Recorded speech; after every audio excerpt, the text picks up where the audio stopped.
ఒక భర్తకు ఒక భార్య ఉండాలి, ఒక భార్యకు ఒక భర్తే ఉండాలి. మూడో వ్యక్తి ఉండడానికి వీలు లేదు. భర్తకు రెండో అమ్మాయితో పరిచయం కానీ, భార్యకు మరొక పురుషునితో పరిచయం కానీ ఉండడానికి వీలు లేదు. ఈరోజు పనికి మనల్ని సెల్ ఫోన్లో ఎవడ పడతాడు చాటింగ్ చేస్తున్నాడు, ఎవడ పడతాడు మెసేజ్లు పెడుతున్నాడు. హౌ ఆర్ యూ అంటాడు. నీకు అప్పటి నుంచి టెన్షను, ఎవరు అడుగుతున్నారో.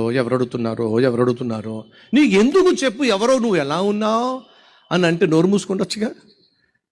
మీరెవరు అని మళ్ళీ మెసేజ్ పెట్టడం.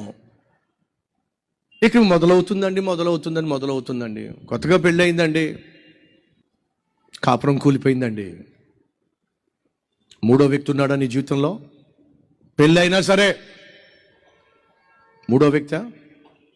పెళ్ళి కాకుండానే ఇద్దరు ముగ్గురితో ఫ్రెండ్షిప్పా, పనికి మాలినటువంటి ప్రేమ వ్యవహారాల, కుటుంబం కుప్పకూలిపోతుంది, క్యారెక్టర్ నాశనం అయిపోతుంది, కెరియర్ పాడైపోతుంది. మూడో వ్యక్తికి నీ జీవితంలో తావు ఉండడానికి వీల్లేదు.